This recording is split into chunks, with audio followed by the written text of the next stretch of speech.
यह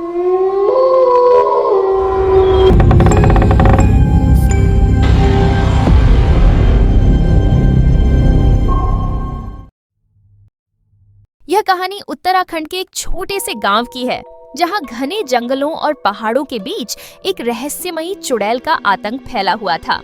लोगों का कहना था कि ये चुड़ैल आदमखोर है, यानी इंसानों का मांस खाती है। गांव में हर कोई उसकी खौफनाक कहानियों को सुनकर ही कांप उठता था।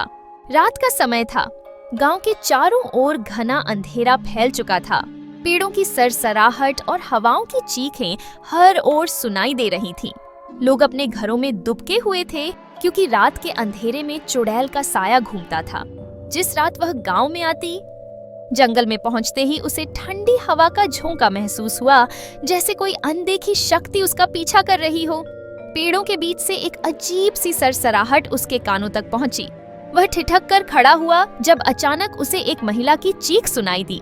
रोहित ने चारों ओर देखा, लेकिन कुछ भी नजर नहीं आया, पर उसकी रीढ़ की हड्डी में एक ठंडक सी दौड़ गई। रोहित जंगल के और भीतर गया और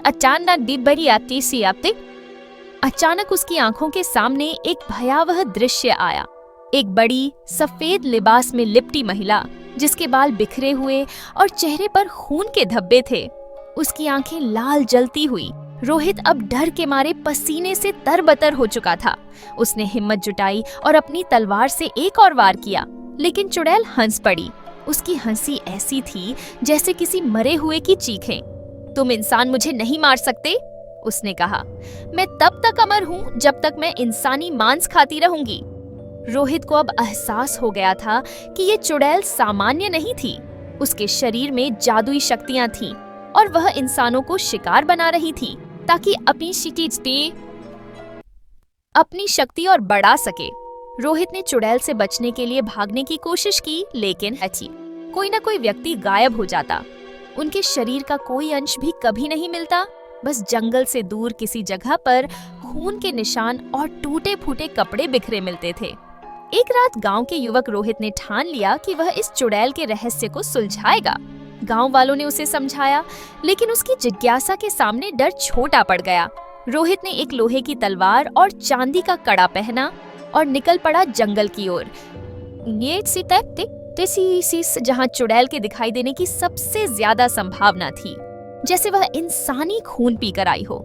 वह कोई और नहीं, आदमखोर चुड़ैल थी। उसके नुकीले दांत चमक रहे थे और वह सीधे रोहित की ओर बढ़ती रही थी।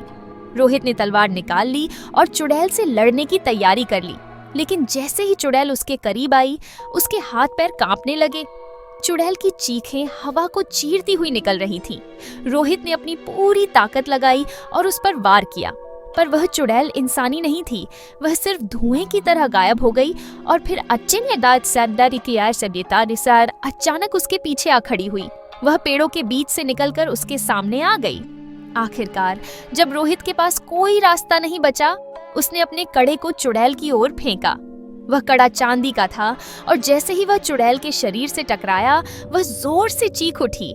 उसकी आंखें आग की तरह जलने लगीं और उसका शरीर धीरे धीरे राख में बदलने लगा।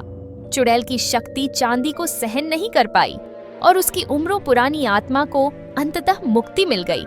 रोहित ने चुड़ैल को हराकर गांव में वापसी की। गांव वालों को उसकी बहादुरी पर गर्व था, लेकिन जंगल में अब भी अब भी एक अजीब सी खामोशी थी, जैसे कोई अनदेखी ताकत वहां अभी भी मौजूद हो। कहानी यहीं खत्म नहीं होती।